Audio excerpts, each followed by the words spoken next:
All right, before you watch this video, make sure you've done two things, that you've watched the perfect passive formation, because you're going to need to know that when we do some translation here. And the second thing is pull out your ablative of sheets.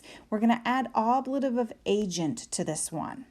All right, so the ablative of agent is a prepositional phrase consisting of the preposition a or ab and a person in the ablative. It shows the person by whom the action is completed, and it's translated using the word by, and it uses a passive verb. Okay, so let's take a look. Do a couple of things here. Active sentence. Maleficent cursed Sleeping Beauty. Maleficent we see is the nominative, cursed is the verb, and Sleeping Beauty is the accusative.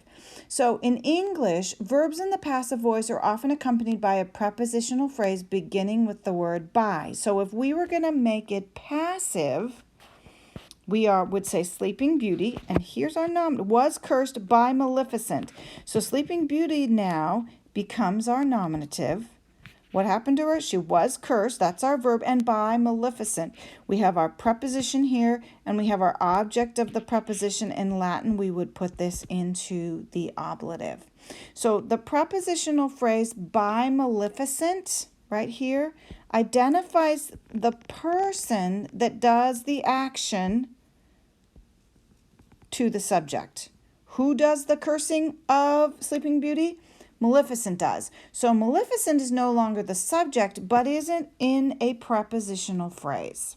Okay, so this is all about changing a sentence from active to passive. And this video, we're only going to do it in English, because if you understand how to do it in English, it'll make it easier when you do it in Latin. So we locate the accusative, change. So here is our accusative. If I was going to go back up here, I'm going to change a different color for a minute.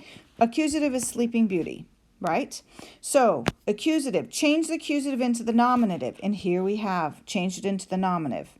Now, we locate the nominative. Here's our nominative, Maleficent.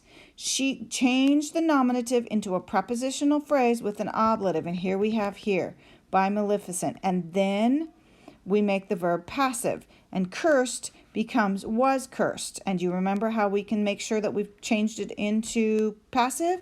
We add by zombies. Sleeping Beauty was cursed by zombies, and there we go.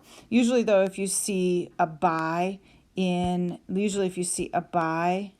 going to make it passive. Okay, so let's turn the active sentences into passive. I'm going to give you a bunch here. Titus captured Jerusalem. Remember, accusative becomes the nominative, so it's Jerusalem is the nominative.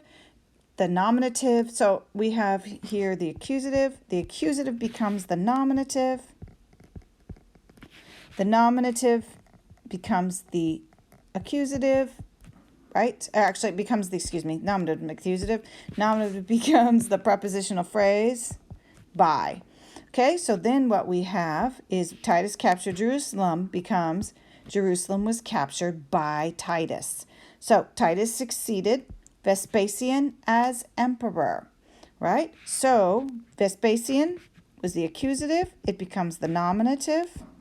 Titus gets a by in front of it, and then we have Vespasian was succeeded as emperor by Titus.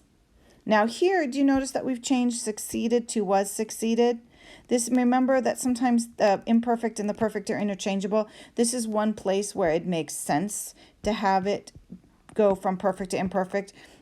Because you wouldn't say Vespasian succeeded as emperor by Titus. You have to add a was in there to make English sense. So that's really when was and were is interchangeable. Okay, the eruption of Mount Vesuvius killed many people. All right, so who's our accusative? What was killed? People. So the accusative again becomes the nominative. You find the nominative. What did the action? The eruption. So we add a by the eruption, and then we switch it all around. Many people were killed by the eruption of Mount Vesuvius. So if something doesn't change, we could take this out. The eruption killed many people. This phrase never changes. It stays the same. We only worry about the verb changing to a passive. Verb changes to passive, accusative changed to nominative, and the nominative as a by, and it becomes a prepositional phrase. Everything else stays the same. All right, layers of ash covered the city of Pompeii. So, what became the accusative? The city is the accusative. This whole phrase is going to turn into the nominative. Where's our nominative? Layers of ash, this phrase. We're going to put a by in front of it, and the covered is going to now become passive. The city of Pompeii was covered by layers of ash. And you can probably do this in your head. I'm going to have you do the last one without labeling it. Architects have found many ruins at Pompeii. Take a second, do it in your head, and I think that you're going to find that's really easy. Many ruins have been found by architects at Pompeii. So, review. The ablative of agent is a prepositional phrase consisting of the preposition, a or ob, and a person in the ablative. It's never a thing if it's going to be an ablative of agent. It shows the person by whom the action is accomplished, and it's translated as the word by, and it uses a passive verb. Now, when the action is performed by means of a thing, remember we learned that way back in Latin 1, Latin uses the ablative means without a preposition, so this is only with a person. So some of these that we just talked about it here are a person. Some of them are ablative of means, like the city of Pompeii was covered by layers of ash. That would be ablative of means, and if we put that into Latin, it would not turn by into an a or an ob.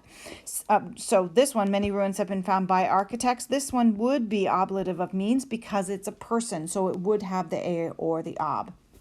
Now, it may help you to remember the difference between ablative agent requires a preposition and ablative of means no preposition by remembering that an agent is a person that does something for people, like a sports agent or an acting agent. An ablative of means is a thing that means to accomplish something.